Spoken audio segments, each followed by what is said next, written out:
From the Library of Archive Key, Tales of the Jazz Age by F. Scott Fitzgerald. The Diamond as Big as the Ritz. Chapter 1. John T. Unger came from a family that had been well known in Hades, a small town on the Mississippi River, for several generations. John's father had held the amateur golf championship through many a heated contest. Mrs. Unger was known from hotbox to hotbed, as the local phrase went, for her political addresses. And young John T. Unger, who had just turned 16, had danced all the latest dances from New York before he put on long trousers. And now, for a certain time, he was to be away from home. That respect for a New England education, which is the bane of all provincial places, which drains them yearly of their most promising young men, had seized upon his parents. Nothing would suit them but that he should go to St. Midas's school near Boston. Hades was too small to hold their darling and gifted son. Now in Hades, as you know, if you ever have been there, the names of the more fashionable preparatory schools and colleges, the inhabitants have been so long out of the world that, though they make a show of keeping up to date in dress and manners and literature, they depend to a great extent on hearsay, and a function that in Hades would be considered elaborate would doubtless be hailed by a Chicago beef princess as perhaps a little tacky. John T. Unger was on the eve of departure. Mrs. Unger, with maternal fatuity, packed his trunks full of linen suits and electric fans, and Mr. Unger presented his son with an asbestos pocketbook stuffed with money. "Remember, you are always welcome here," he said. "You can be sure, boy, that will keep the home fires burning." "I know," answered John huskily. "Don't forget who you are and where you come from," continued his father proudly. "And you can do nothing to harm you. You are an Unger from Hades."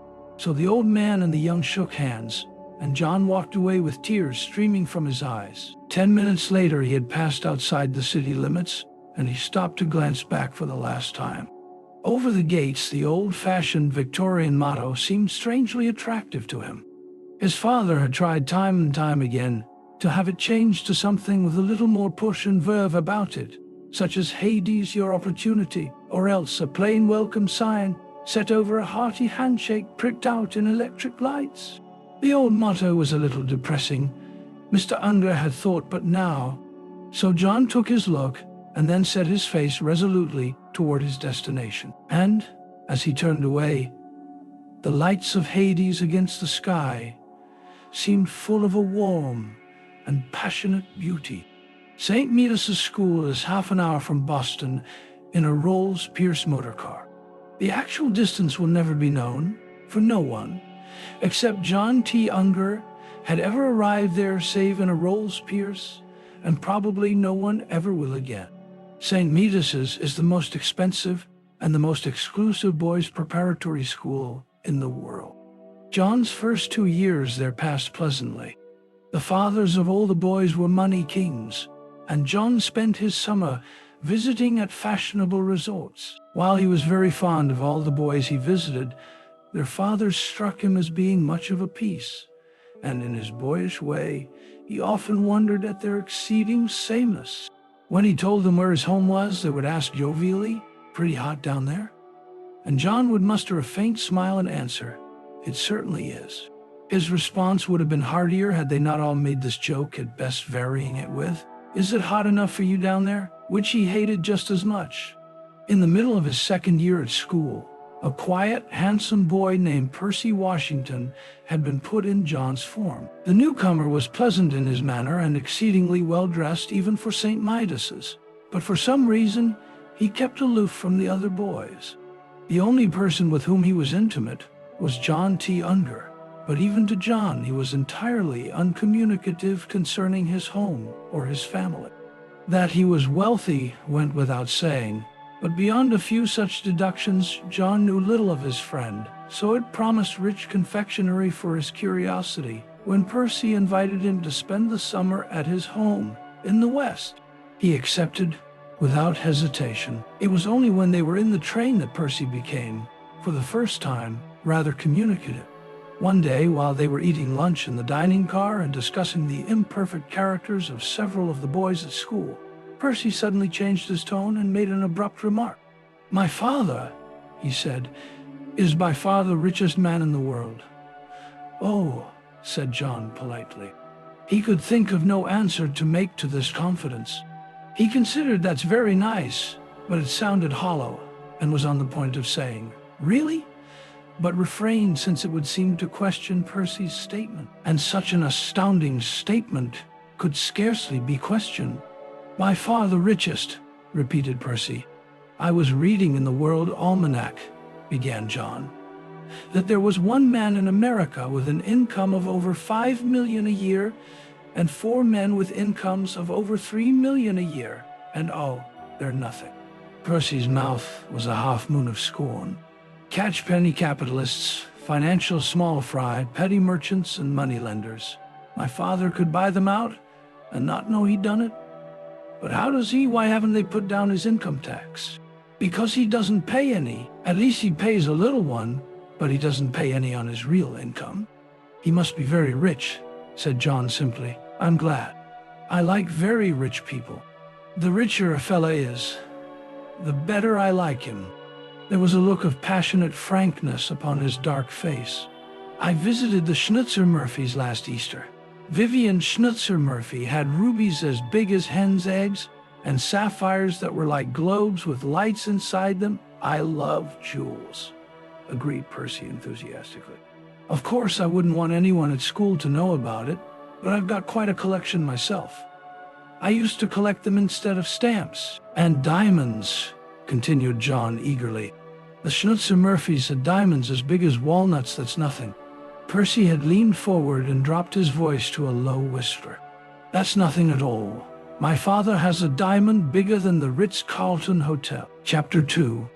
The Montana sunset lay between two mountains, like a gigantic bruise from which dark arteries spread themselves over a poisoned sky. An immense distance under the sky crouched the village of Fish, minute, dismal, and forgotten.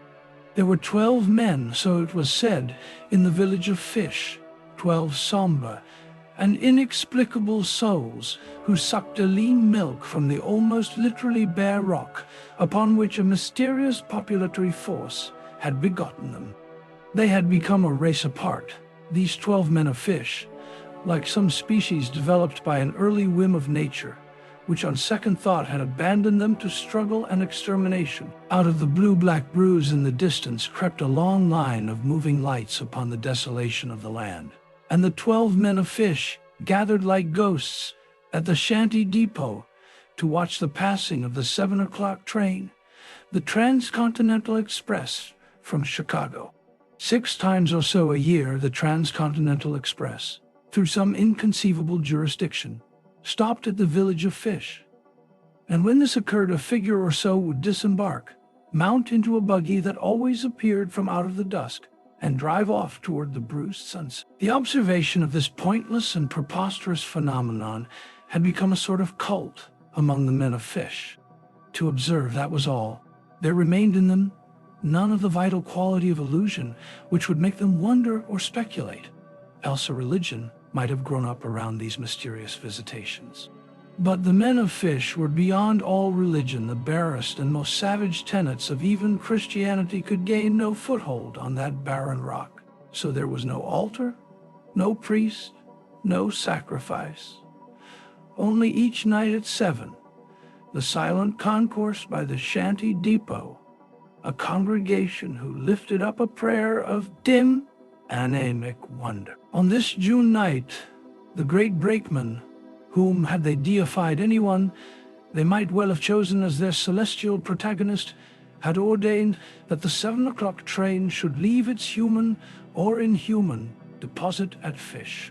At 2 minutes after 7, Percy Washington and John T. Unger disembarked, hurried past the spellbound, the agape, the fearsome eyes of the 12 men of Fish, mounted into a buggy which had obviously appeared from nowhere, and drove away. After half an hour, when the twilight had coagulated into dark, the silent Negro who was driving the buggy hailed an opaque body somewhere ahead of them in the gloom. In response to his cry, It turned upon them a luminous disk, which regarded them like a malignant eye out of the unfathomable night. As they came closer, John saw that it was the tail light of an immense automobile, larger and more magnificent than any he had ever seen.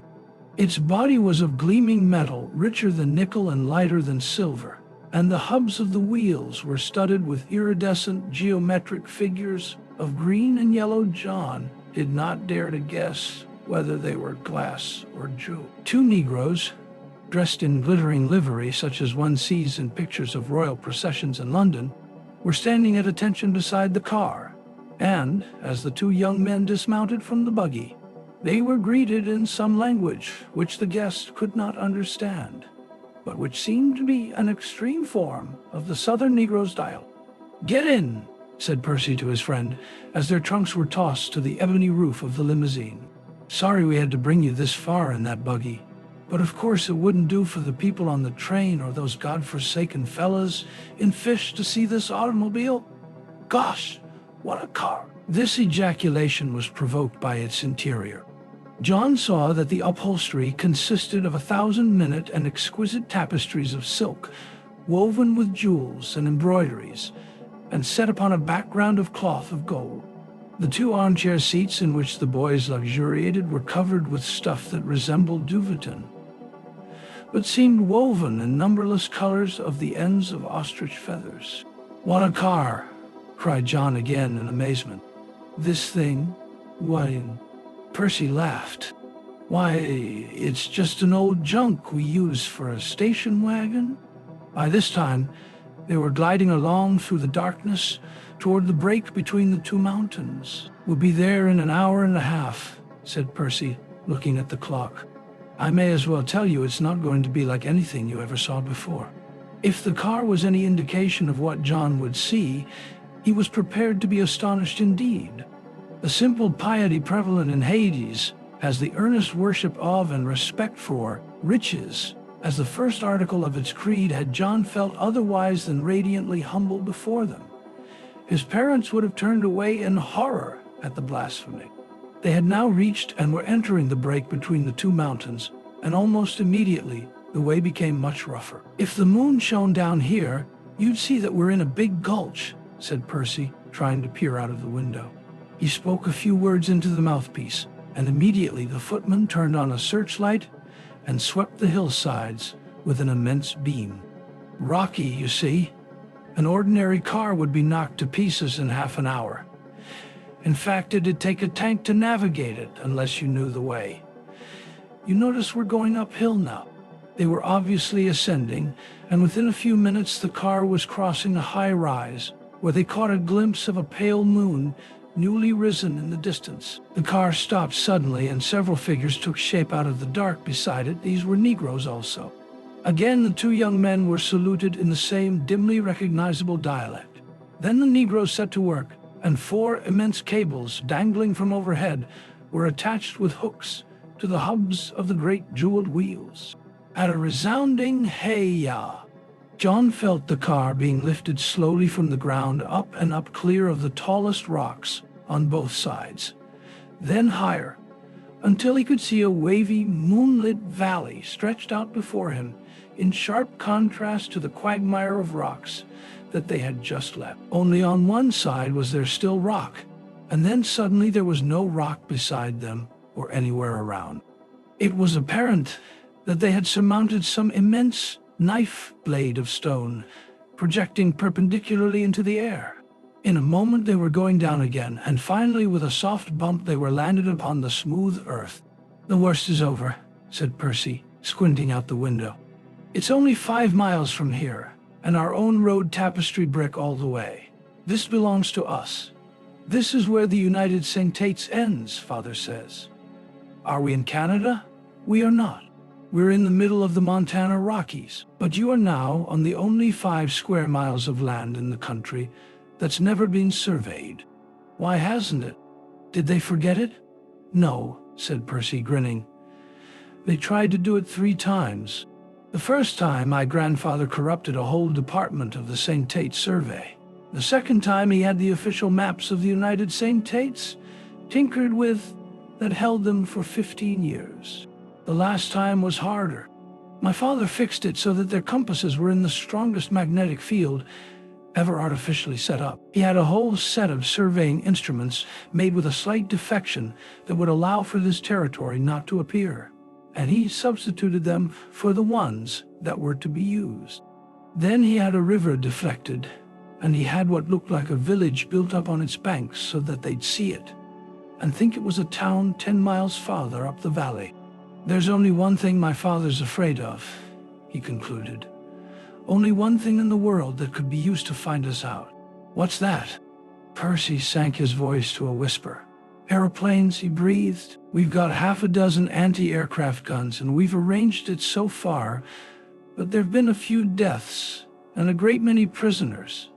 Not that we mind that, Father and I, but it upsets Mother and the girls, and there's always the chance that sometime we won't be able to arrange it." Shreds and tatters of chinchilla, courtesy clouds in the green moon's heaven, were passing the green moon like precious Eastern stuffs, paraded for the inspection of some Tartar Khan. It seemed to John that it was day, and that he was looking at some lad sailing above him in the air, showering down tracts and patent medicine circulars, with their messages of hope for despairing, rock-bound hamlets. It seemed to him that he could see them look down out of the clouds and stare at whatever there was to stare at in this place whither he was bound. What then? Were they induced to land by some insidious device, to be immured far from patent medicines and from tracks until the judgment day? Or, should they fail to fall into the trap, did a quick puff of smoke and the sharp round of a splitting shell bring them drooping to earth and upset Percy's mother and sisters? John shook his head, and the wraith of a hollow laugh issued silently from his parted lips. What desperate transaction lay hidden here? What a moral expedient of a bizarre crucis? What terrible and golden mystery? The chinchilla clouds had drifted past now, and outside the Montana night was bright as day. The tapestry brick of the road was smooth to the tread of the great tires as they rounded a still, moonlit lake. They passed into darkness for a moment, a pine grove, pungent and cool. Then they came out into a broad avenue of lawn, and John's exclamation of pleasure was simultaneous with Percy's taciturn "we're home."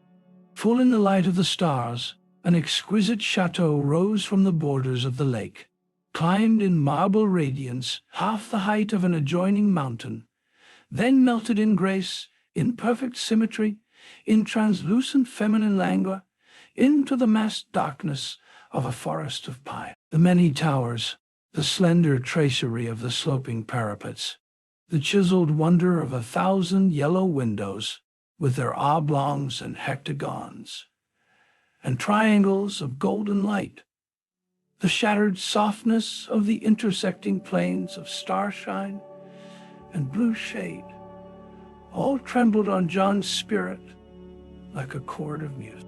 On one of the towers, the tallest, the blackest at its base, an arrangement of exterior lights at the top made a sort of floating fairyland, and as John gazed up in warm enchantment, the faint Achiacare sound of violins drifted down in a rococo harmony that was like nothing he had ever heard before. Then, in a moment, the car stopped before wide, high marble steps, around which the night air was fragrant with a host of flowers. At the top of the steps, 2 great doors swung silently open, and amber light flooded out upon the darkness, silhouetting the figure of an exquisite lady with black, high-piled hair, who held out her arms toward them. "Mother," Percy was saying, "this is my friend, John Unger, from Hades." Afterward, John remembered that first night as a daze of many colors, of quick sensory impressions, of music soft as a voice in love, and of the beauty of things, lights and shadows, and motions and faces. There was a white-haired man who stood drinking a many-hued cordial from a crystal thimble set on a golden stem. There was a girl with a flowery face, dressed like Titania with braided sapphires in her hair.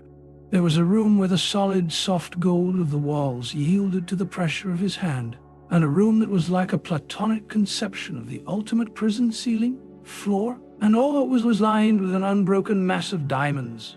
Diamonds of every size and shape, until, lit with tall violet lamps in the corners, it dazzled the eyes with a whiteness that dazzled the eyes with a waste. Through a maze of these rooms, the two boys wandered.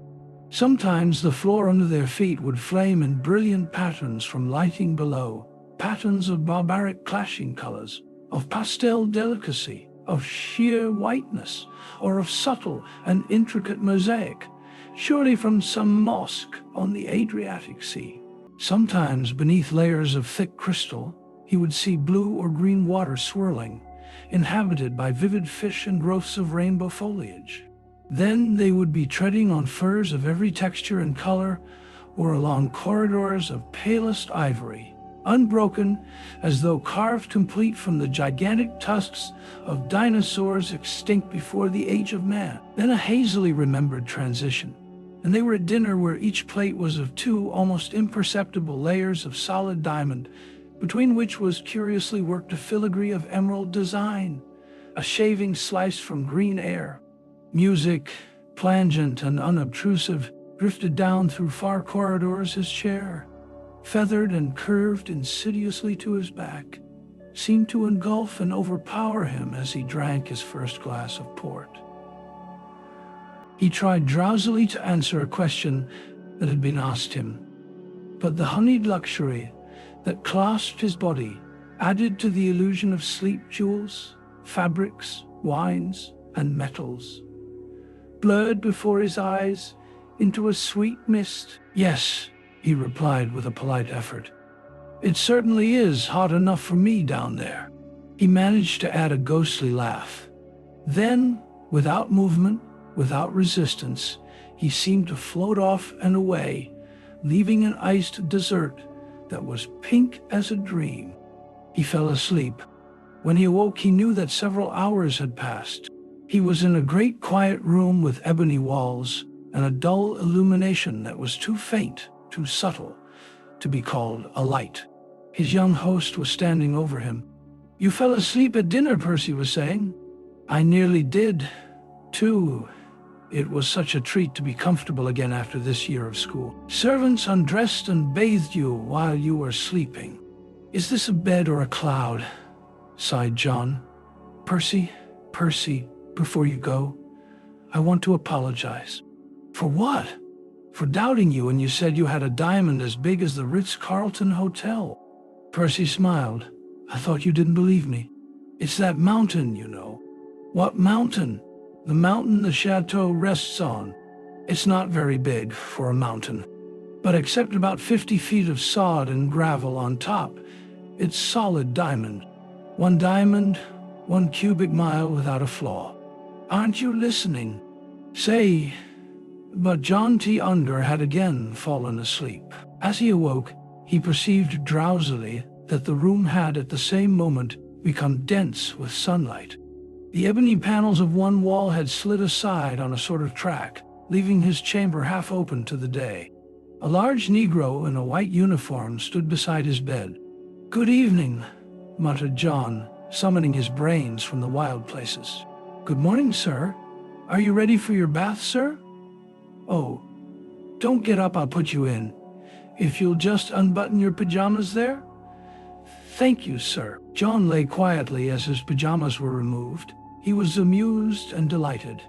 He expected to be lifted like a child by this black gargantua who was tending him, but nothing of the sort happened.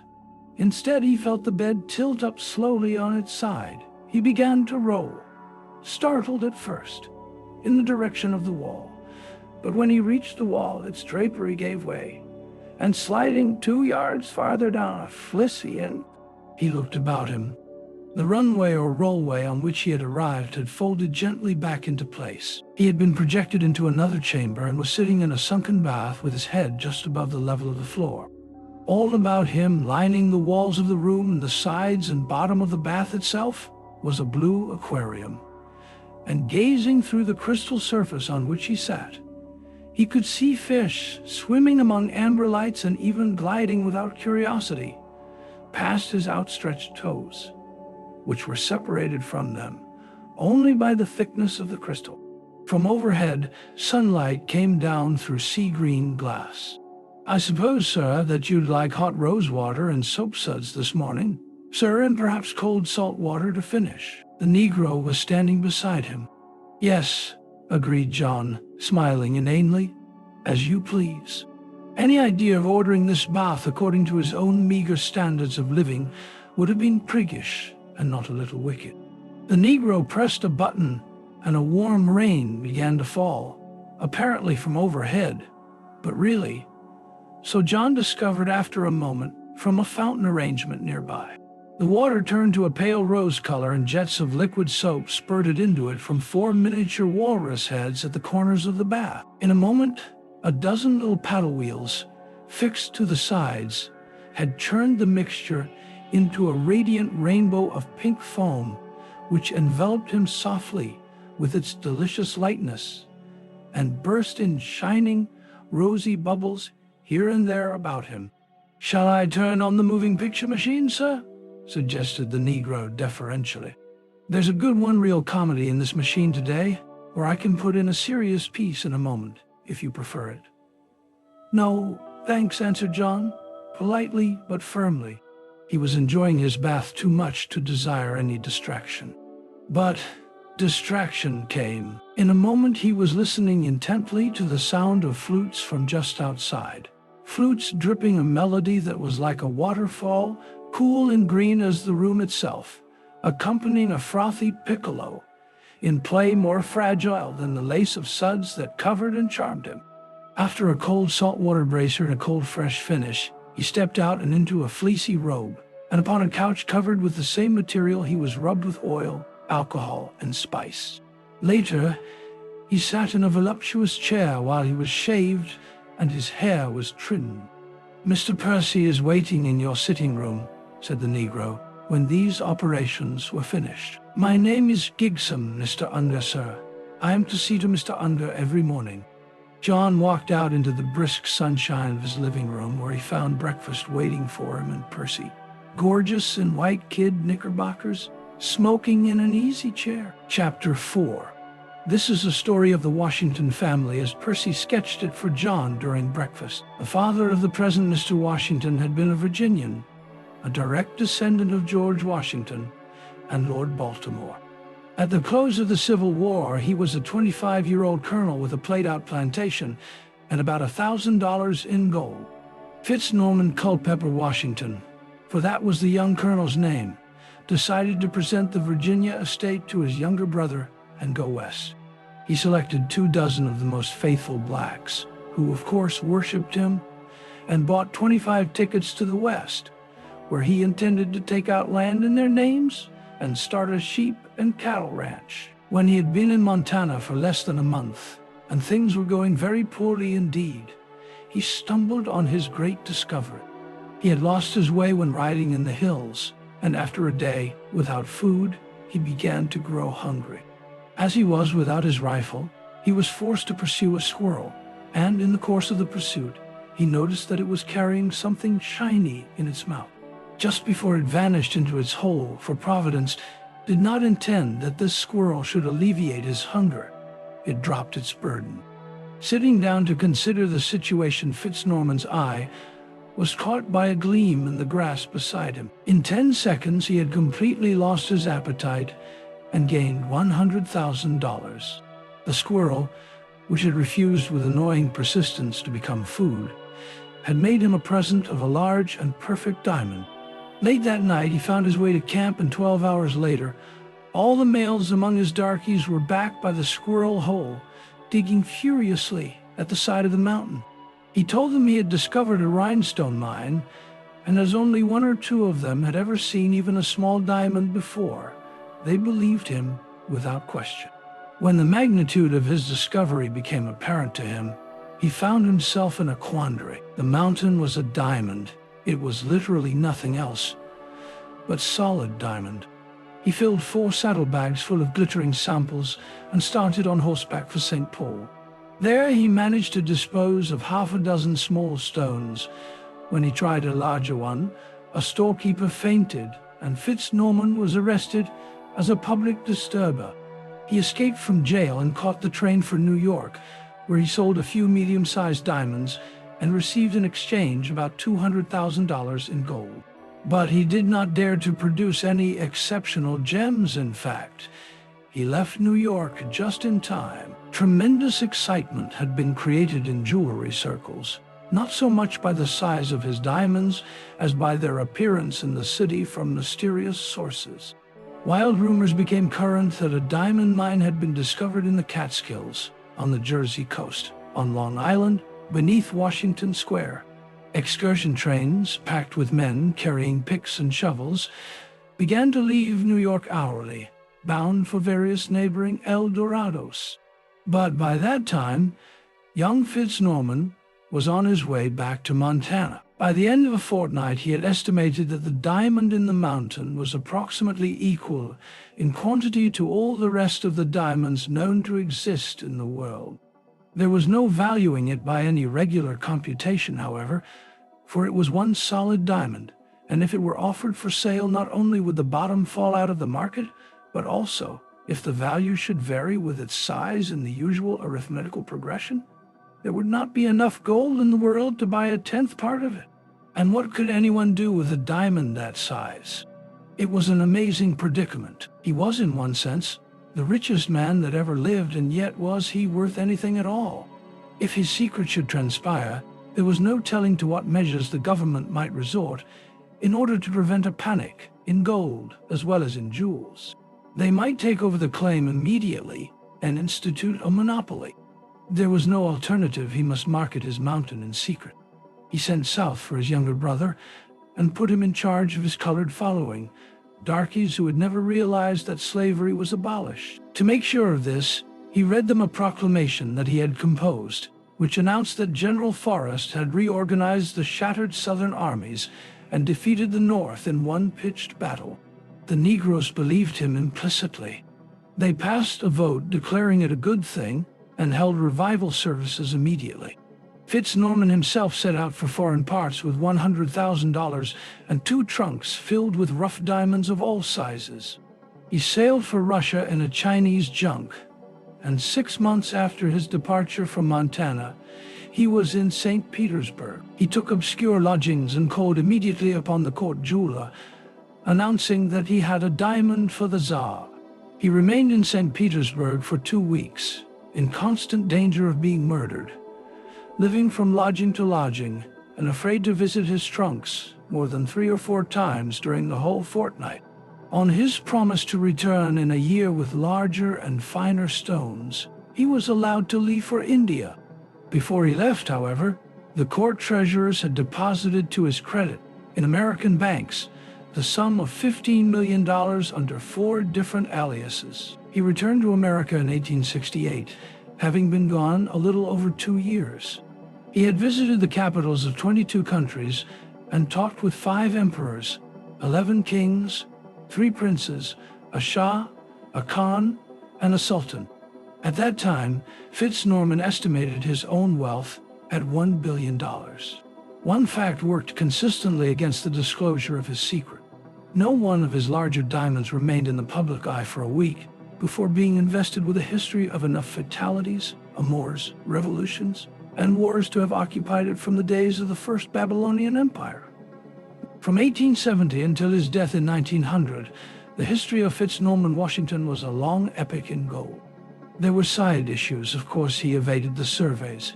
He married a Virginia lady, by whom he had a single son, and he was compelled, due to a series of unfortunate complications, to murder his brother, whose unfortunate habit of drinking himself into an indiscreet stupor had several times endangered their safety. But very few other murders stained these happy years of progress and expansion. Just before he died, he changed his policy, and with all but a few $1 million of his outside wealth, bought up rare minerals in bulk, which he deposited in the safety vaults of banks all over the world, marked as bric-a-brac. His son, Braddock Tarleton Washington, followed this policy on an even more intensive scale. The minerals were converted into the rarest of all elements, radium, so that the equivalent of $1 billion in gold could be placed in a receptacle no bigger than a cigar box.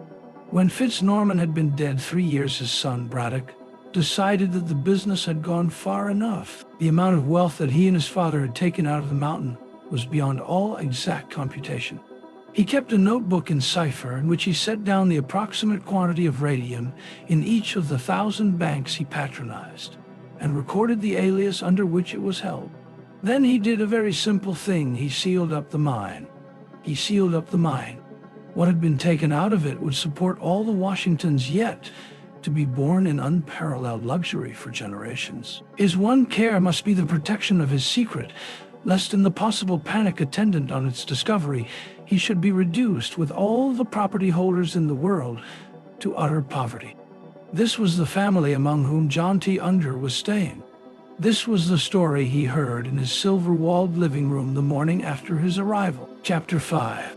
After breakfast, John found his way out the great marble entrance and looked curiously at the scene before him. The whole valley, from the Diamond Mountain to the steep granite cliff 5 miles away, still gave off a breath of golden haze, which hovered idly above the fine sweep of lawns and lakes and gardens. Here and there, clusters of elms made delicate groves of shade, contrasting strangely with the tough masses of pine forest that held the hills in a grip of dark blue-green. Even as John looked, he saw 3 fawns in single file patter out from one clump about a half-mile away and disappear with awkward gaiety into the black-ribbed half-light of another. John would not have been surprised to see a goatfoot piping his way among the trees, or to catch a glimpse of pink nymph skin and flying yellow hair between the greenest of the green leaves. In some such cool hope, he descended the marble steps, disturbing faintly the sleep of 2 silky Russian wolfhounds at the bottom, and set off along a walk of white and blue brick that seemed to lead in no particular direction. He was enjoying himself as much as he was able. It is youth's felicity as well as its insufficiency that it can never live in the present, but must always be measuring up the day against its own radiantly imagined future flowers and gold, girls and stars. They are only prefigurations and prophecies of that incomparable, unattainable young dream. John rounded a soft corner where the massed rose bushes filled the air with heavy scent and struck off across a park toward a patch of moss under some trees. He had never lain upon moss, and he wanted to see whether it was really soft enough to justify the use of its name as an adjective. Then he saw a girl coming toward him over the grass. She was the most beautiful person he had ever seen. She was dressed in a white little gown that came just below her knees, and a wreath of mignonettes clasped with blue slices of sapphire bound up her hair. Her pink bare feet scattered the dew before them as she came. She was younger than John, not more than 16. "Hello," she cried softly. "I'm Kisman." She was much more than that to John already. He advanced toward her, scarcely moving as he drew near lest he should tread on her bare toes. "You haven't met me," said her soft voice. Her blue eyes added, "Oh, but you've missed a great deal. You met my sister Jasmine last night." "I was sick with lettuce poisoning," went on her soft voice, and her eye continued, "and when I'm sick, I'm sweet, and when I'm well."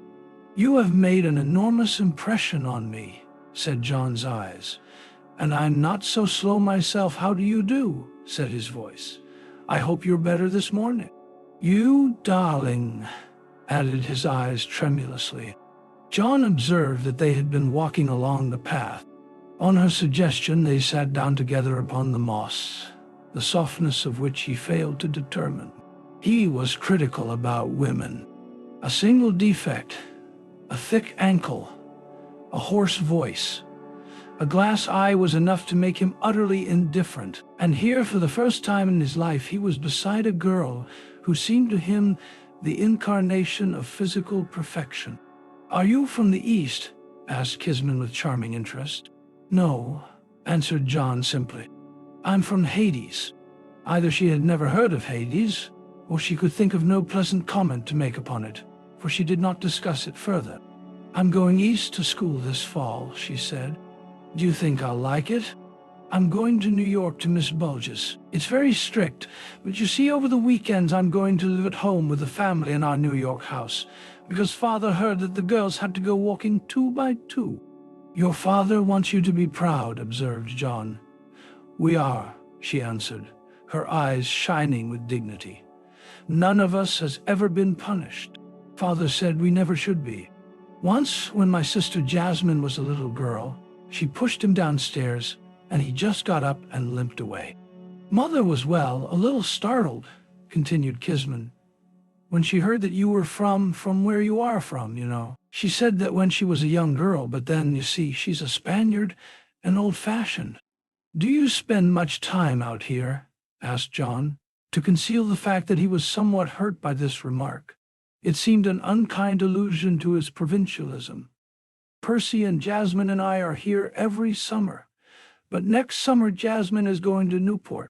She's coming out in London a year from this fall. She'll be presented at court.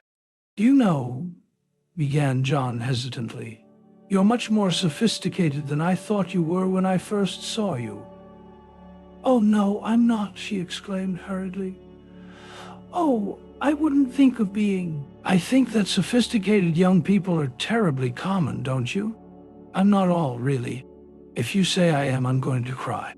She was so distressed that her lip was trembling. John was impelled to protest. "I didn't mean that. I only said it to tease you. Because I wouldn't mind if I were," she persisted. "But I'm not. I'm very innocent and girlish. I never smoke or drink or read anything except poetry. I know scarcely any mathematics or chemistry. I dress very simply, in fact. I scarcely dress at all. I think sophisticated is the last thing you can say about me. I believe that girls ought to enjoy their youths in a wholesome way." "Mean, I do too," said John heartily. Kisman was cheerful again. She smiled at him, and a stillborn tear dripped from the corner of one blue eye. "I like you," she whispered intimately. "Are you going to spend all your time with Percy while you're here, or will you be nice to me? Just think, I'm absolutely fresh ground. I've never had a boy in love with me in all my life. I've never been allowed even to see boys alone, except Percy. I came all the way out here into this grove, hoping to run into you, where the family wouldn't be around."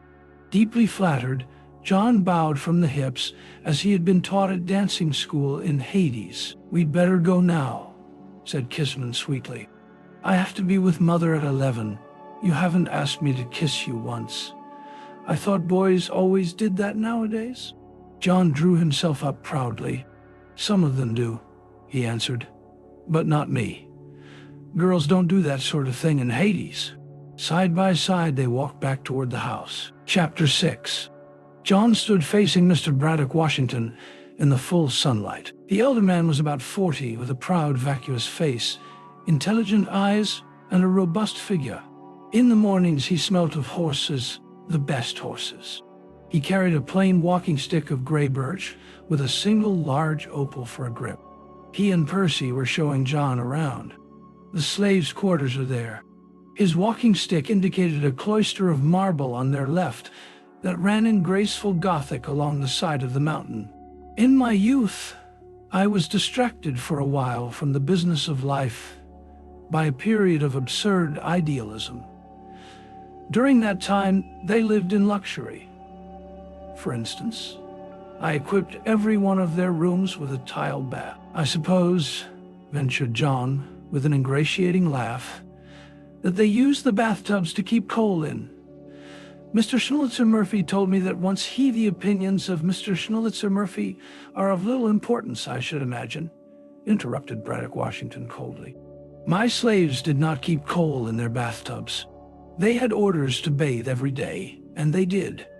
If they hadn't, I might have ordered a sulfuric acid shampoo. I discontinued the baths for quite another reason. Several of them caught cold and died. Water is not good for certain races, except as a beverage." John laughed, and then decided to nod his head in sober agreement. Braddock Washington made him uncomfortable. All these Negroes are descendants of the ones my father brought north with him. There are about 250 now. You notice that they've lived so long apart from the world that their original dialect has become an almost indistinguishable patois. We bring a few of them up to speak English, my secretary and 2 or 3 of the house servants. This is the golf course, he continued, as they strolled along the velvet winter grass. He smiled pleasantly at John. Many men in the cage, father? Asked Percy suddenly. Braddock Washington stumbled and let forth an involuntary curse.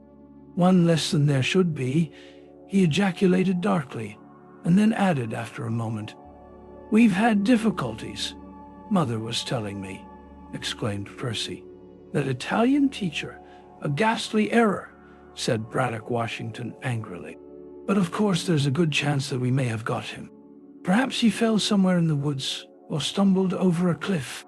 And then there's always the probability that if he did get away, his story wouldn't be believed. Nevertheless, I've had 24 men looking for him in different towns around here. And no luck? Some. 14 of them reported to my agent they'd each killed a man answering to that description. But of course, it was probably only the reward they were after he broke off. They had come to a large cavity in the earth about the circumference of a merry-go-round and covered by a strong iron grating. Braddock Washington beckoned to John and pointed his cane down through the grating. John stepped to the edge and gazed immediately. His eyes were assailed by a wild cloud. Hello, kiddo. How's the air up there? Hey, throw us a rope. Got an old donut, buddy? Or a couple of second-hand sandwiches? Say, fella, if you'll push down that guy you're with, we'll show you a quick disappearance scene. Paste him one for me, will you?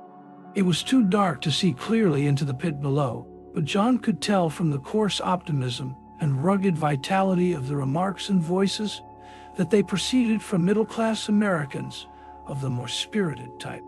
Then Mr. Washington put out his cane and touched a button in the grass, and the scene below sprang into light. These are some adventurous mariners who had the misfortune to discover El Dorado, he remarked. Below them, there had appeared a large hollow in the earth shaped like the interior of a bowl. The sides were steep and apparently of polished glass, and on its slightly concave surface stood about 24 men clad in the half-costume, half-uniform of aviators. Their upturned faces lit with wrath, with malice, with despair, with cynical humor, were covered by long growths of beard, but with the exception of a few who had pined perceptibly away, they seemed to be a well-fed, healthy lot. Braddock Washington drew a garden chair to the edge of the pit and sat down. Well, how are you, boys? He inquired genially. A chorus of execration, in which all joined except a few too dispirited to cry out, rose up into the sunny air, but Braddock Washington heard it with unruffled composure. When its last echo had died away, he spoke again. Have you thought up a way out of your difficulty? From here and there among them, a remark floated up. We decided to stay here for love. Bring us up there and we'll find us a way. Braddock Washington waited until they were again quiet. Then he said, I've told you the situation. I don't want you here. I wish to heaven I'd never seen you. Your own curiosity got you here. And any time that you can think of a way out which protects me and my interests, I'll be glad to consider. But so long as you confine your efforts to digging tunnels, yes, I know about the new one you've started, you won't get very far. This isn't as hard on you as you make it out, with all your howling for the loved ones at home. If you were the type who worried much about the loved ones at home, you'd never have taken up aviation. Jean, a tall man moved apart from the others and held up his hand to call his captor's attention to what he was about to say. Let me ask you a few questions, he cried. You pretend to be a fair-minded man. How absurd. How could a man of my position be fair-minded toward you?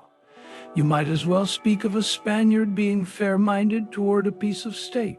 At this harsh observation, the faces of the 24 fell, but the tall man continued. All right, he cried. We've argued this out before. You're not a humanitarian, and you're not fair-minded. But you're human, at least you say you are.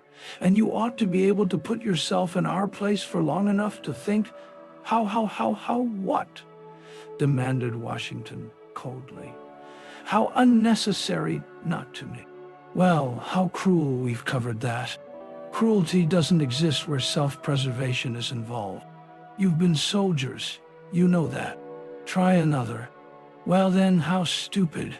There, admitted Washington, I grant you that. But try to think of an alternative.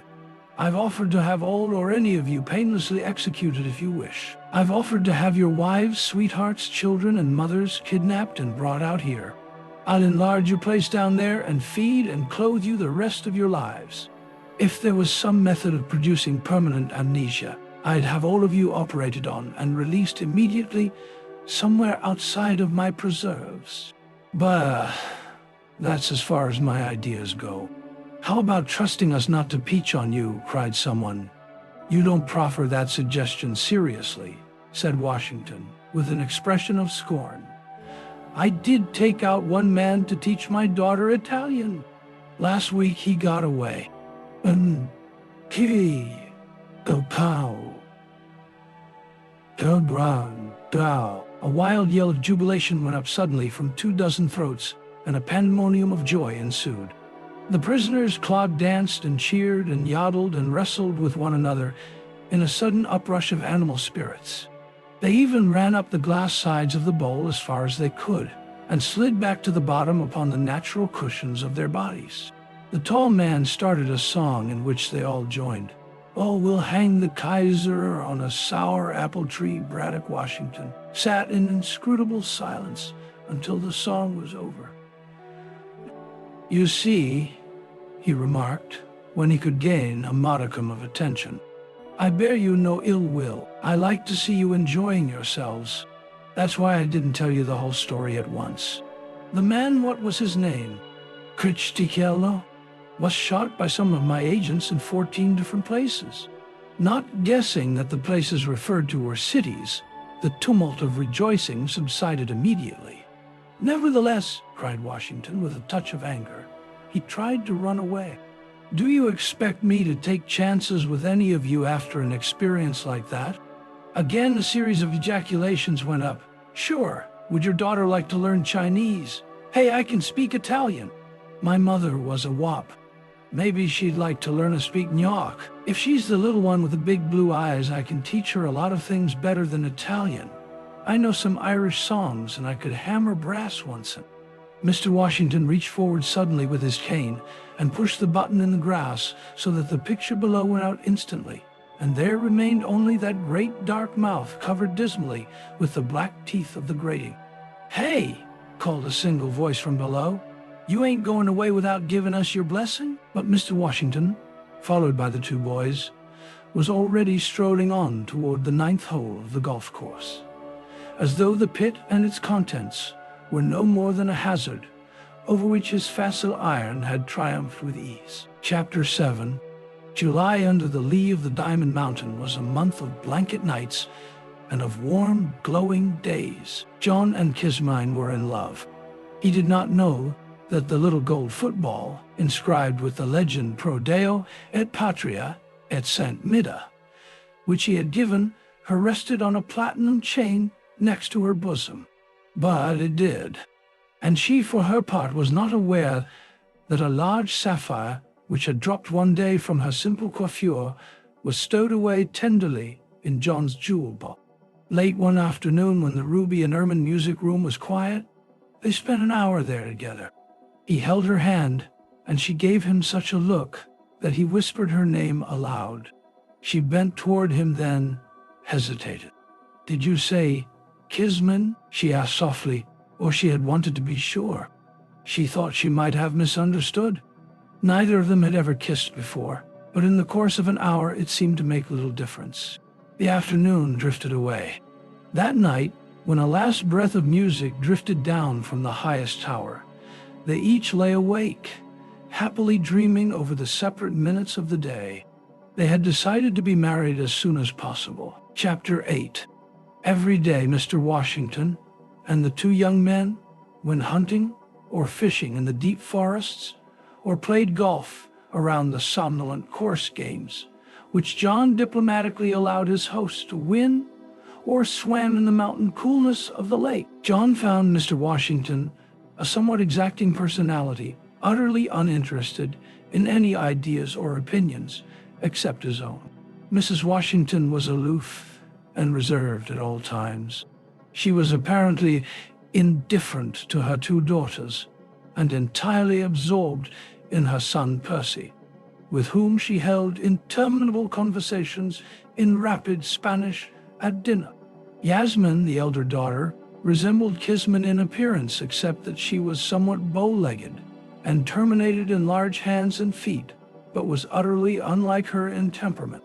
Her favorite books had to do with poor girls who kept house for widowed fathers. John learned from Kisman that Jasmine had never recovered from the shock and disappointment caused her by the termination of the World War, just as she was about to start for Europe as a canteen expert.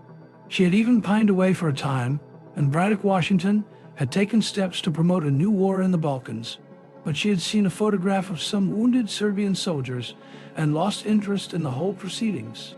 But Percy and Kisman seemed to have inherited the arrogant attitude in all its harsh magnificence from their father.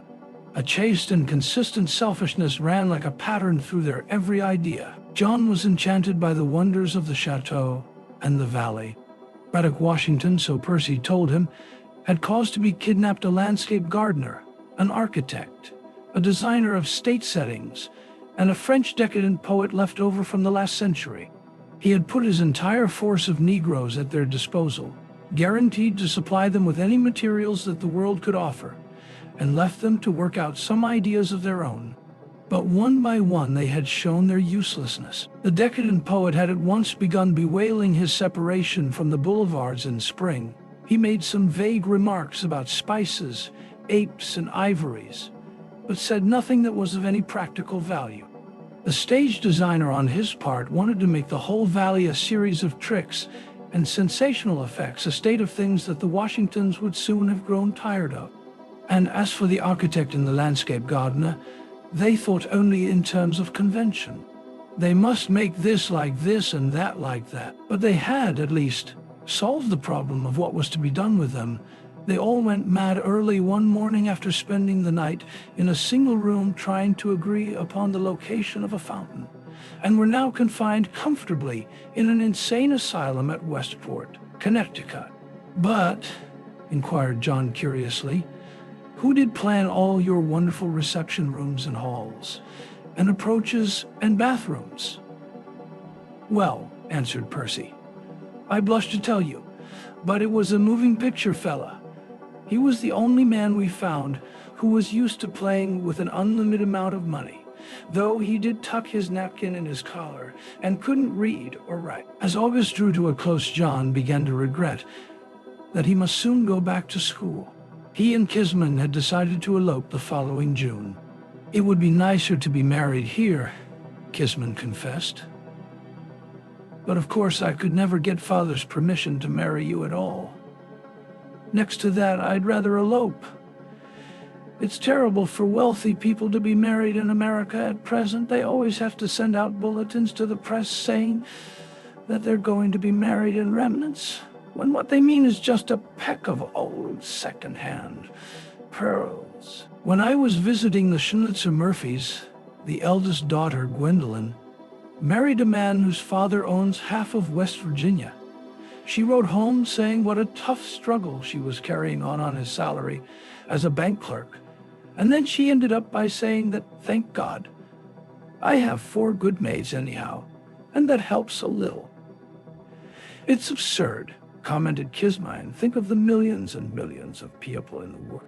One afternoon, late in August, a chance remark of Kisman's changed the face of the entire situation and threw John into a state of terror. They were in their favorite grove, and between kisses, John was indulging in some romantic forebodings which he fancied added poignancy to their relations. Sometimes I think we'll never marry, he said sadly. You're too wealthy, too magnificent. No one as rich as you are can be like other girls. I should marry the daughter of some well-to-do wholesale hardware man from Omaha or Sioux City, and be content with her $500,000. I knew the daughter of a wholesale hardware man once, remarked Kismai. I don't think you'd have been contented with her. She was a friend of my sister's. She visited here. Oh, then you've had other guests, exclaimed John in surprise. Kisman seemed to regret her words. Oh, yes, she said hurriedly. We've had a few. But wasn't your father afraid they'd talk outside? Oh, to some extent, she answered. Let's talk about something pleasanter. But John's curiosity was aroused. Something pleasanter, he demanded. What's unpleasant about that? Weren't they nice girls? To his great surprise, Kisman began to weep. Yes, that's the whole tea trouble. I grew quite attached to some of them.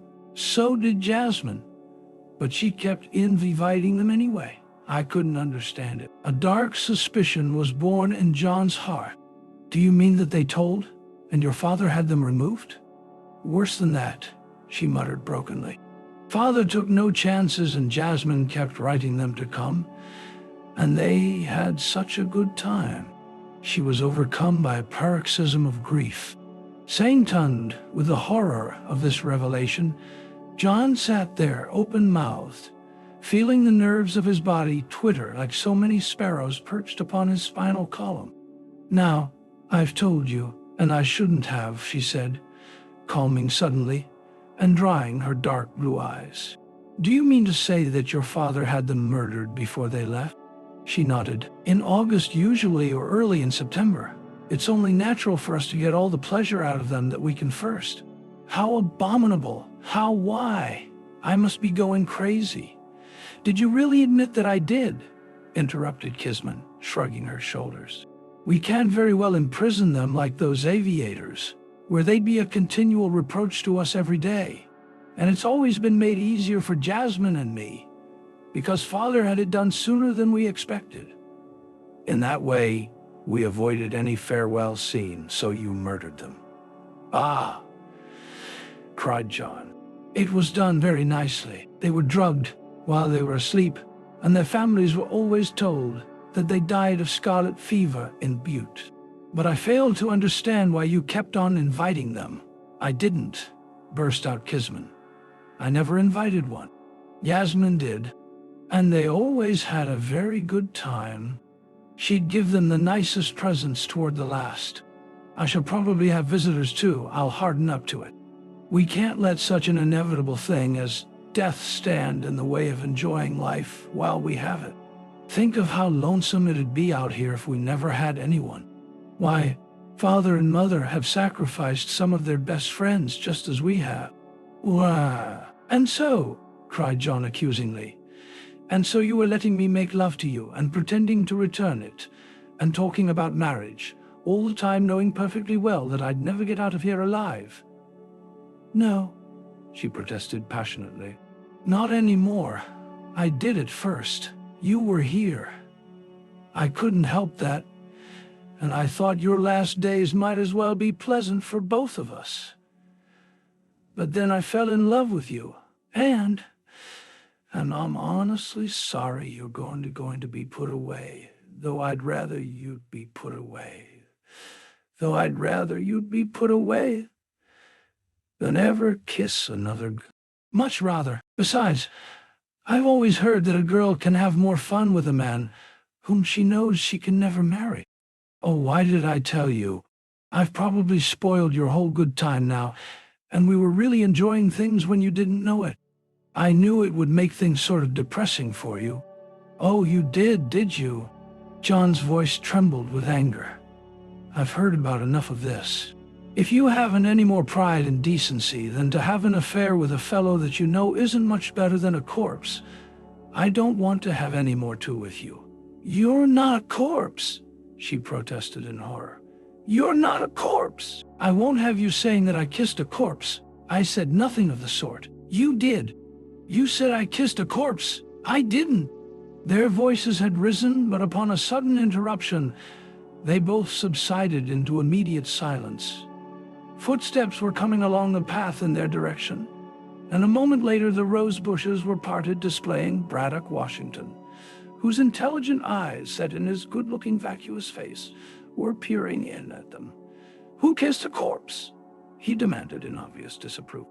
"What are you two doing here, anyhow?" he demanded gruffly. "Kisman, you ought to be reading or playing golf with your sister. Go read. Go play golf.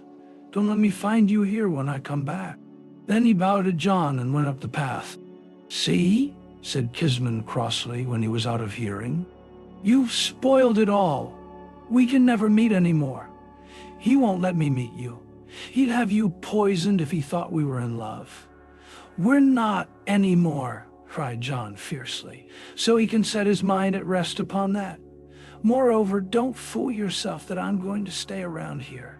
Inside of 6 hours, I'll be over those mountains, if I have to know a passage through them. And on my way They had both got to their feet, and at this remark, Kisman came close and put her arm through his. "I'm going too." "You must be crazy. Of course I'm going," she interrupted impatiently. "You most certainly are not." "You very well," she said quietly. "We'll catch up with Father and talk it over with him." Defeated, John mustered a sickly smile. "Very well, dearest," he agreed. "With pale and unconvincing affection we'll go together." His love for her returned and settled placidly on his heart. She was his, she would go with him to share his dangers. He put his arms about her and kissed her fervently. After all, she loved him. She had saved him, in fact. Discussing the matter, they walked slowly back toward the chateau. They decided that since Braddock Washington had seen them together, they had best depart the next night. Nevertheless, John's lips were unusually dry at dinner, and he nervously emptied a great spoonful of peacock soup into his left lung. He had to be carried into the turquoise and sable card room and pounded on the back by one of the under-butlers, which Percy considered a great joke. Chapter 9. Long after midnight, John's body gave a nervous jerk, and he sat suddenly upright, staring into the veils of somnolence that draped the room. Through the squares of blue darkness that were his open windows, he had heard a faint, faraway sound that died upon a bed of wind before identifying itself on his memory, clouded with uneasy dreams. But the sharp noise that had succeeded it was nearer, was just outside the room, the click of a turned knob, a footstep, a whisper, he could not tell. A hard lump gathered in the pit of his stomach, and his whole body ached in the moment that he strained agonizingly to hear. Then one of the veils seemed to dissolve, and he saw a vague figure standing by the door, a figure only faintly limned and blocked in upon the darkness, mingled so with the folds of the drapery as to seem distorted, like a reflection seen in a dirty pane of glass. With a sudden movement of fright or resolution, John pressed the button by his bedside, and the next moment he was sitting in the green sunken bath of the adjoining room, waked into alertness by the shock of the cold water which half filled it. He sprang out, and, his wet pajamas scattering a heavy trickle of water behind him, ran for the aquamarine door which he knew led out onto the ivory landing of the second floor. The door opened noiselessly. A single crimson lamp burning in a great dome above lit the magnificent sweep of the carved stairways with a poignant beauty. For a moment, John hesitated, appalled by the silent splendor massed about him, seeming to envelop in its gigantic folds and contours the solitary, drenched little figure shivering upon the ivory landing.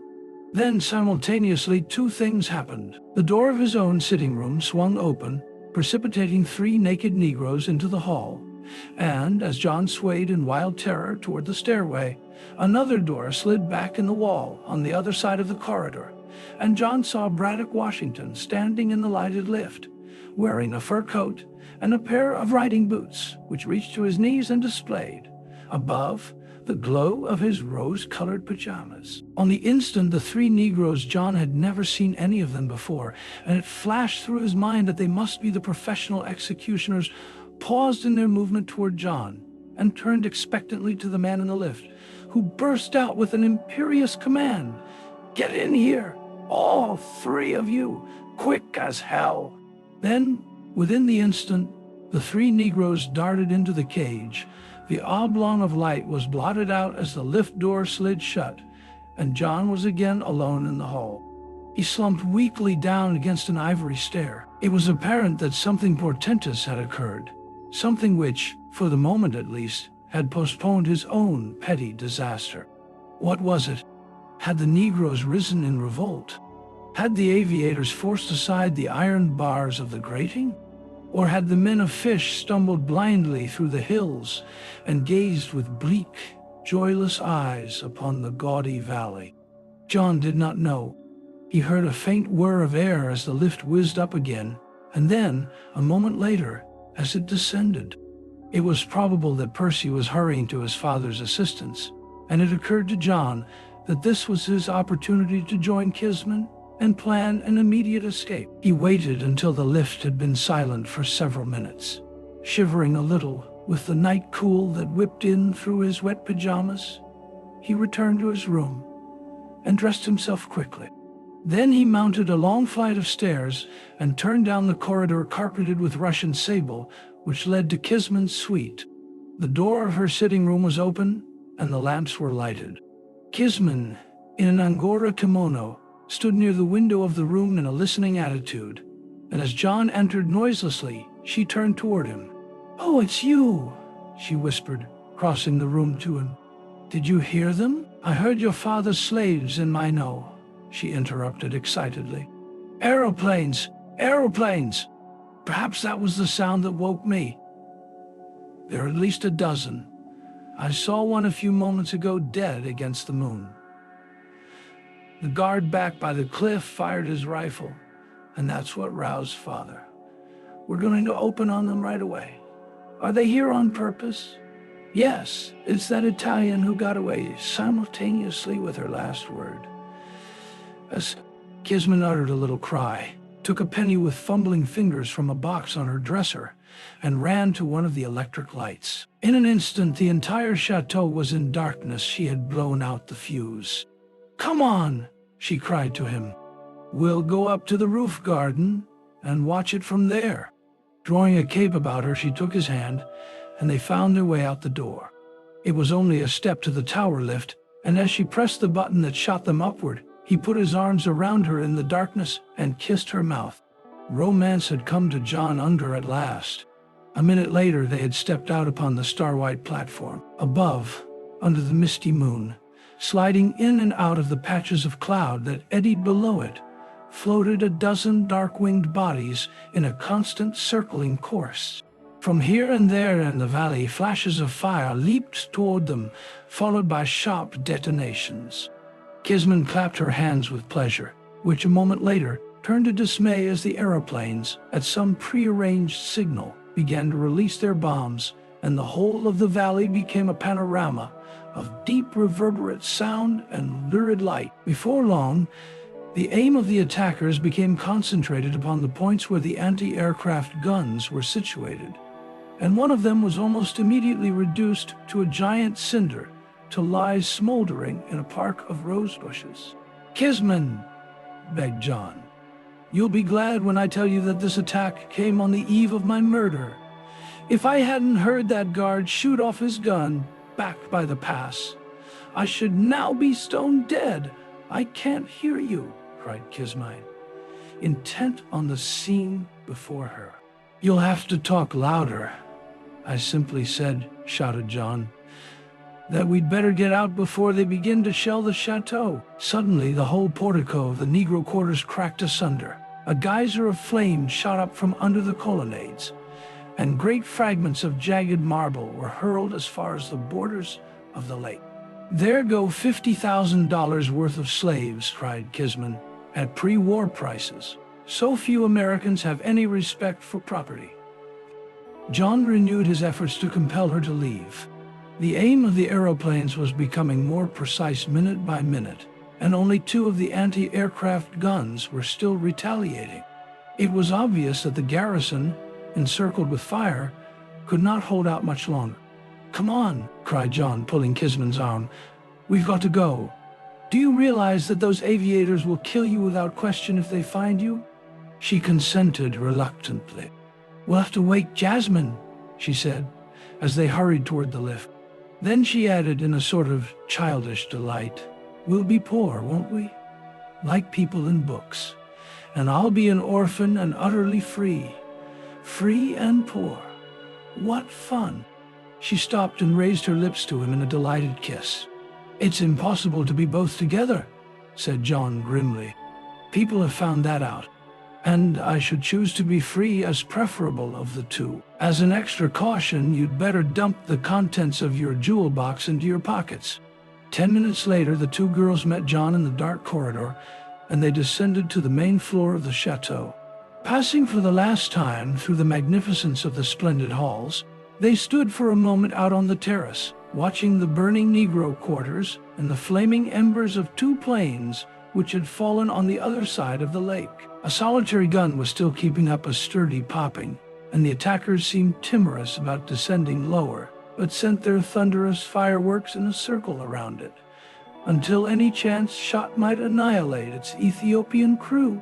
John and the two sisters passed down the marble steps, turned sharply to the left, and began to ascend a narrow path that wound like a garter about the Diamond Mountain. Kisman knew a heavily wooded spot halfway up where they could lie concealed and yet be able to observe the wild night in the valley, finally to make an escape when it should be necessary, along a secret path laid in a rocky gully. Chapter 10. It was 3 o'clock when they attained their destination. The obliging and phlegmatic Jasmine fell off to sleep immediately, leaning against the trunk of a large tree, while John and Kisman sat, his arm around her, and watched the desperate ebb and flow of the dying battle among the ruins of a vista that had been a garden spot that morning. Shortly after 4 o'clock, the last remaining gun gave out a clanging sound and went out of action in a swift tongue of red smoke. Though the moon was down, they saw that the flying bodies were circling closer to the earth. When the planes had made certain that the beleaguered possessed no further resources, they would land, and the dark and glittering reign of the Washingtons would be over. With the cessation of the firing, the valley grew quiet. The embers of the two aeroplanes glowed like the eyes of some monster crouching in the grass. The chateau stood dark and silent, beautiful without light, as it had been beautiful in the sun, while the woody rattles of Nemesis filled the air above with a growing and receding complaint. Then John perceived that Kisman, like her sister, had fallen sound asleep. It was long after 4 when he became aware of footsteps along the path they had lately followed, and he waited in breathless silence until the persons to whom they belonged had passed the vantage point he occupied. There was a faint stir in the air now that was not of human origin, and the dew was cold. He knew that the dawn would break soon. John waited until the steps had gone a safe distance up the mountain and were inaudible. Then he followed. About halfway to the steep summit, the trees fell away, and a hard saddle of rock spread itself over the diamond beneath. Just before he reached this point, he slowed down his pace, warned by an animal sense that there was life just ahead of him. Coming to a high boulder, he lifted his head gradually above its edge. His curiosity was rewarded. This is what he saw. Braddock Washington was standing there motionless, silhouetted against the gray sky without sound or sign of life. As the dawn came up out of the east, lending a gold-green color to the earth, it brought the solitary figure into insignificant contrast with the new day. While John watched, his host remained for a few moments absorbed in some inscrutable contemplation. Then he signaled to the two Negroes who crouched at his feet to lift the burden which lay between them. As they struggled upright, the first yellow beam of the sun struck through the innumerable prisms of an immense and exquisitely chiseled diamond, and a white radiance was kindled that glowed upon the air like a fragment of the morning star. The bearers staggered beneath its weight for a moment. Then their rippling muscles caught and hardened under the wet shine of the skins, and the three figures were again motionless in their defiant impotency before the heavens. After a while, the white man lifted his head and slowly raised his arms in a gesture of attention, as one who would call a great crowd to hear. But there was no crowd, only the vast silence of the mountain and the sky, broken by faint bird voices down among the trees. The figure on the saddle of rock began to speak ponderously and with an inextinguishable pride. "You out there," he cried in a trembling voice. "You there." He paused, his arms still uplifted, his head held attentively as though he were expecting an answer. John strained his eyes to see whether there might be men coming down the mountain, but the mountain was bare of human life. There was only sky and a mocking flute of wind along the treetops. Could Washington be praying? For a moment, John wondered. Then the illusion passed. There was something in the man's whole attitude antithetical to prayer. "Oh, you above there!" The voice was become strong and confident. This was no forlorn supplication. If anything, there was in it a quality of monstrous condescension. "You there!" Words too quickly uttered to be understood, flowing one into the other. John listened breathlessly, catching a phrase here and there, while the voice broke off, resumed, broke off again, now strong and argumentative, now colored with a slow, puzzled impatience. Then a conviction commenced to dawn on the single listener, and as realization crept over him, a spray of quick blood rushed through his arteries. Braddock Washington was offering a bribe to God. That was it, there was no doubt. The diamond in the arms of his slaves was some advanced sample, a promise of more to follow. That, John perceived after a time, was the thread running through his sentences. Prometheus enriched was calling to witness forgotten sacrifices, forgotten rituals, prayers obsolete before the birth of Christ. For a while his discourse took the form of reminding God of this gift, or that which divinity had deigned to accept from men great churches. If he would rescue cities from the plague, gifts of myrrh and gold, of human lives and beautiful women and captive armies, of children and queens, of beasts of the forest and field, sheep and goats, harvests and cities, whole conquered lands that had been offered, would offer up a treasure such as princes before him had never dreamed of, offer it up not in suppliance, but in pride. He would give to God, he continued, getting down to specifications, the greatest diamond in the world. This diamond would be cut with many more thousand facets than there were leaves on a tree.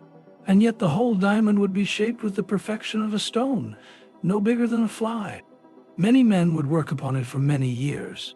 It would be set in a great dome of beaten gold, wonderfully carved and equipped with gates of opal and crusted sapphire. In the middle would be hollowed out a chapel presided over by an altar of iridescent, decomposing, ever-changing radium, which would burn out the eyes of any worshiper who lifted up his head from prayer.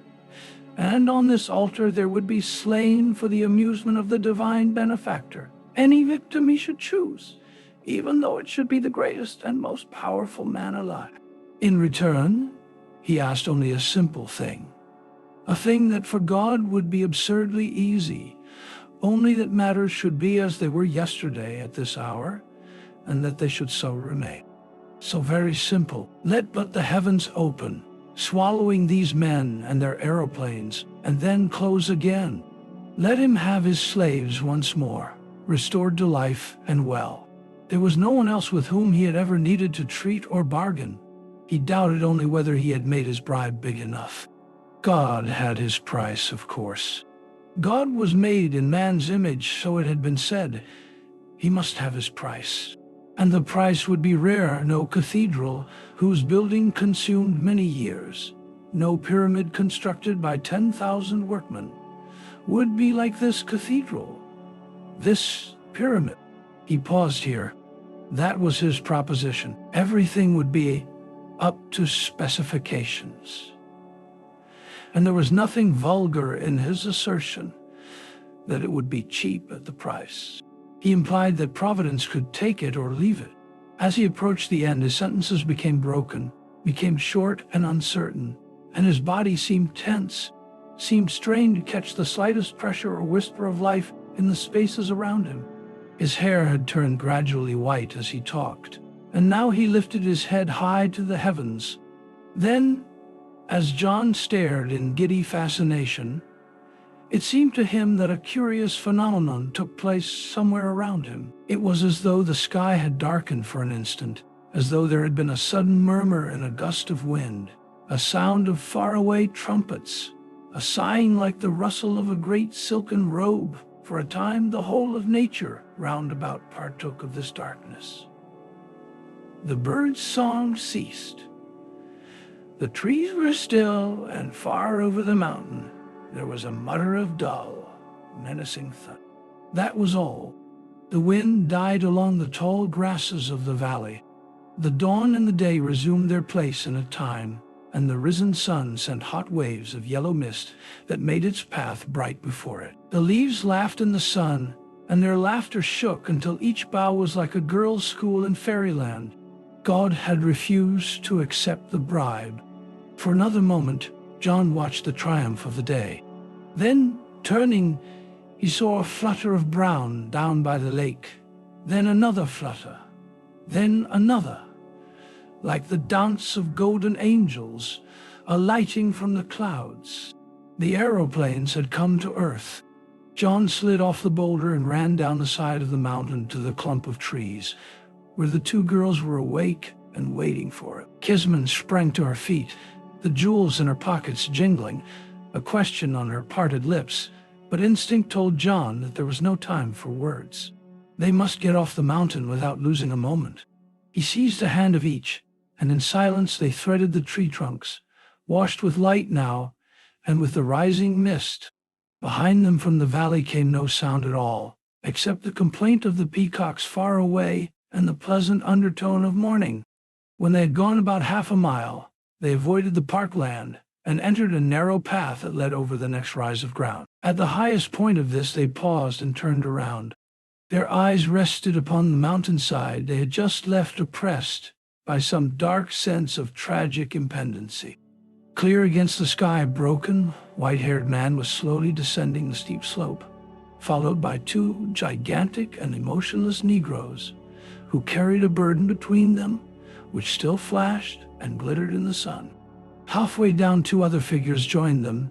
John could see that they were Mrs. Washington and her son, upon whose arm she leaned. The aviators had clambered from their machines to the sweeping lawn in front of the chateau, and with rifles in hand were starting up the Diamond Mountain in skirmishing formation. But the little group of five which had formed farther up and was engrossing all the watchers' attention had stopped upon a ledge of rock. The Negroes stooped and pulled up what appeared to be a trap door in the side of the mountain. Into this they all disappeared, the white-haired man first, then his wife and son, finally the two Negroes, the glittering tips of whose jeweled headdresses caught the sun for a moment before the trapdoor descended and engulfed them all. Kisman clutched John's arm. "Oh," she cried wildly. "Where are they going? What are they going to do?" "It must be some underground way of escape," a little scream from the two girls interrupted his sentence. "Don't you see?" sobbed Kisman hysterically. "The mountain is wired." Even as she spoke, John put up his hands to shield his sight. Before their eyes, the whole surface of the mountain had changed suddenly to a dazzling burning yellow, which showed up through the jacket of turf as light shows through a human hand. For a moment, the intolerable glow continued, and then like an extinguished filament it disappeared, revealing a black waste from which blue smoke arose slowly, carrying off with it what remained of vegetation and of human flesh. Of the aviators, there was left neither blood nor bone. They were consumed as completely as the five souls who had gone inside. Simultaneously, and with an immense concussion, the chateau literally threw itself into the air, bursting into flaming fragments as it rose, and then tumbling back upon itself in a smoking pile that lay projecting half into the water of the lake.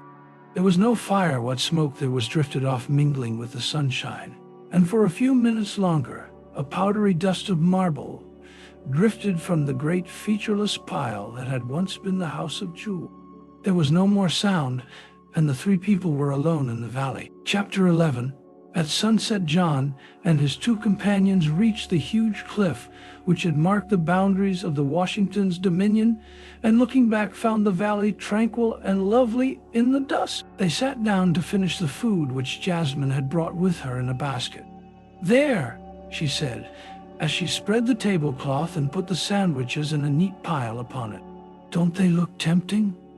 I always think that food tastes better outdoors."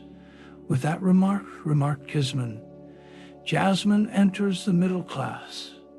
"Now," said John eagerly, "turn out your pocket and let's see what jewels you brought along. If you made a good selection, we three ought to live comfortably all the rest of our lives." Obediently, Kisman put her hand in her pocket and tossed 2 handfuls of glittering stones before him. "Not so bad," cried John enthusiastically. "They aren't very big, but hello." His expression changed as he held one of them up to the declining sun. "Why, these aren't diamonds. There's something the matter." "By golly," exclaimed Kisman with a startled look. "What an idiot I am. Why, these are rhinestones," cried John. "I know. She broke into a laugh. "I opened the wrong drawer. They belonged on the dress of a girl who visited Jasmine. I got her to give them to me in exchange for diamonds. I'd never seen anything but precious stones before. And this is what you brought? I'm afraid so." She fingered the brilliants wistfully. "I think I like these better. I'm a little tired of diamonds." "Very well," said John gloomily. "We'll have to live in Hades, and you will grow old telling incredulous women that you got the wrong drawer. Unfortunately, your father's bank books were consumed with him." "Well, what's the matter with Hades? If I come home with a wife at my age, my father is just as liable as not to cut me off with a hot coal, as they say down there." Yasmin spoke up. "I love washing," she said quietly. "I've always washed my own handkerchiefs. I'll take in laundry and support you both." "Do they have washwomen in Hades?" asked Kisman innocently. "Of course," answered John. "It's just like anywhere else. I thought perhaps it was too hot to wear any clothes." John laughed. "Just try it," he suggested. "They'll run you out before your house started." "Will father be there?" she asked. John turned to her in astonishment. "Your father is dead," he replied somberly. "Why should he go to Hades? You have it confused with another place that was abolished long ago." After supper, they folded up the tablecloth and spread their blankets for the night. "What a dream it was," Kisman sighed, gazing up at the stars. "How strange it seems to be here with one dress and a penniless fiancé." "Under the stars," he repeated. "I never noticed the stars before. I always thought of them as great big diamonds that belonged to someone. Now they frighten me.